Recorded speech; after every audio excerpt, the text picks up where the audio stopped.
Bom, vamos lá. Eu acho que a gente podia começar com onde tudo começou isso, né? Talvez seja mais para que todos conheçam um pouquinho mais da história do Instituto. Na realidade, eu trabalho há 13 anos como voluntário na causa, especificamente doação de medula óssea, né? E tudo começou em 2009, quando em janeiro de 2009 o meu filho Guto foi acometido de uma leucemia, né? E aí iniciamos um padrão de protocolo para tratamento. E 2 meses depois ele foi diagnosticado que ele precisava de um transplante de medula óssea. E aí iniciou uma nova luta, uma nova busca, encontrar doadores. E nós descobrimos que a chance de encontrar um doador compatível era uma a cada 100 mil pessoas. Sendo que um irmão teria um pouco mais de chance de ser compatível, 25%. E aí pesquisamos com a Laurinha, que é a irmã dele. Ela estava com 10 anos, ela não era compatível com ele, ela não é compatível com ele. E no Banco Nacional, naquela época, haviam apenas 900 mil pessoas cadastradas. Era um número muito pequeno, perto da chance que nós tínhamos, que era uma a cada 100 mil pessoas. E aí não encontramos no banco. O banco não havia doadores compatíveis com ele, nenhum doador. E aí começamos um trabalho com divulgação, com organização de campanhas. Mesmo dentro do hospital, ele organizou algumas campanhas também, para ver se o número de cadastros subia cada vez mais, consequentemente encontrássemos algum doador compatível com ele ou com outras pessoas que precisavam. Mas no final da história é que ele não conseguimos um doador compatível. Houve apenas uma compatibilidade que não era 100% com uma sobrinha, né? Ela foi a doadora dele, era o único recurso que nós tínhamos, apesar de que o médico não nos deu muita esperança, porque a leucemia dele era muito grave, né? E ele teve que fazer uma sessão nova de químio, de rádio, enfim. E a médica disse, olha, se der um resultado negativo, se negativa a doença, dá para fazer o transplante. Se não, não adianta fazer o transplante. Obviamente, fomos à luta. Ele fez a químio, fez a rádio, fez todo o tratamento. E assim que saiu o resultado deu que ele ainda tinha leucemia no corpo. Ele não poderia fazer o transplante. Mas seria a única forma, não existia outra. E eu lembro que aquele dia eu fui até o hospital, eu pedi uma ajuda para o meu cunhado para dirigir para mim, porque eu não tinha condições de dirigir, e eu fui orando o caminho inteiro.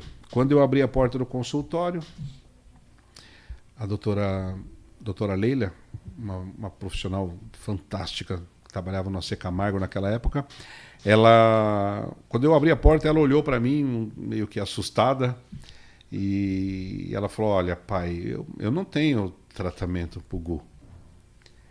Falei, mas é a única chance que nós temos.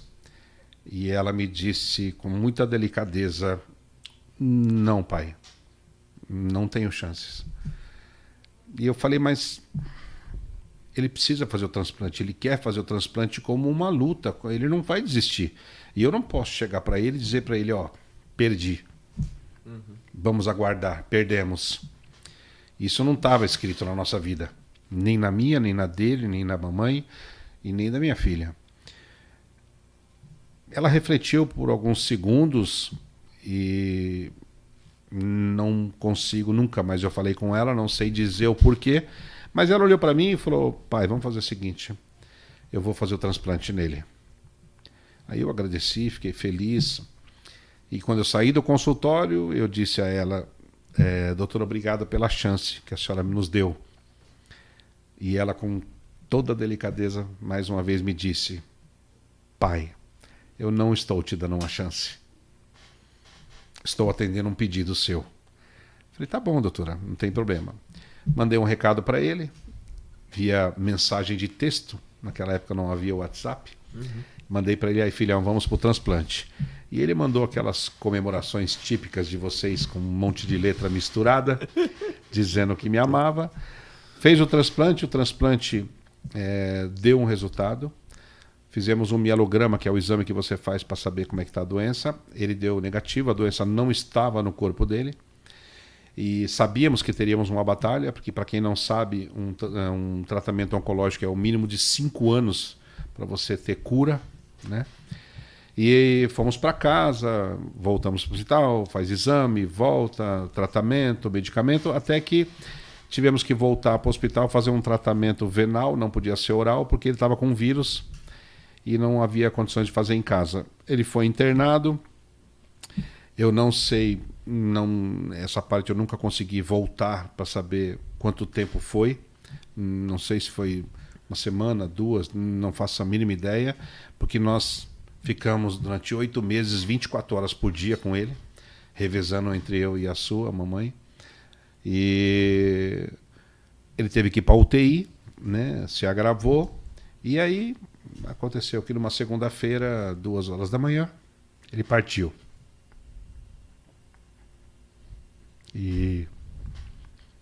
Mas eu acho interessante pontuar que meu sobrinho Guto começou tudo, né? E foi ele que começou o trabalho porque ele falou que eu me lembro que ele falou que era possível salvar muita gente. Exatamente. Então ele já pensava... Desde quando ele descobriu. Ele falou, a partir do momento que ele descobriu a doença, ele já começou a pesquisar sobre ela. E ele começou esse trabalho. E aí, quando ele partiu, o mundo vira de ponta cabeça, né? Passa por uma fase difícil, que ela perdura, mas nós tínhamos a opção de, talvez, não sei se entregar seria a palavra certa, mas isso não estava escrito na nossa vida. A gente não podia dobrar, né? Diante de tanta luta dele, de outros pacientes. Não, e ele também não... Nunca. Não daria um braço a torcer nem a Ele não se entregaria. Não, ele nunca... Na verdade, ele nunca se entregou, hipótese alguma, né? E eu simplesmente continuei um legado. Eu resolvi continuar um legado, que aquilo me fazia bem, falar sobre a doação de medula óssea, o transplante, como deu resultado, aquilo me animou, apesar do vírus ter dado essa paulada na nossa vida, mas mesmo assim eu acabei seguindo esse legado. Comecei a fazer pequenos trabalhos, ajudando uma família, uma casa de apoio, uma doação, uma campanha, um evento. Comecei a fazer pequenas palestras, né, para contar um pouco da história dele, sensibilizar as pessoas para que elas fossem doar, se cadastrar no banco. E aquilo foi crescendo. E durante 10 anos eu fiz um trabalho voluntário dessa forma. Até que um dia eu chamei a minha esposa, falei para ela, olha, eu não quero mais trabalhar com outra coisa, eu não quero mais, eu quero parar. Nós tínhamos buffet naquela época. Falei para ela, eu quero o Instituto, eu quero fundar o Instituto, eu quero levar o trabalho adiante e seja o que Deus quiser. E ela aceitou, e ela falou, eu também quero, não quero mais trabalhar com eventos, vamos levar o projeto. E aí foi fundado o Instituto Augusto Abou, em nome dele,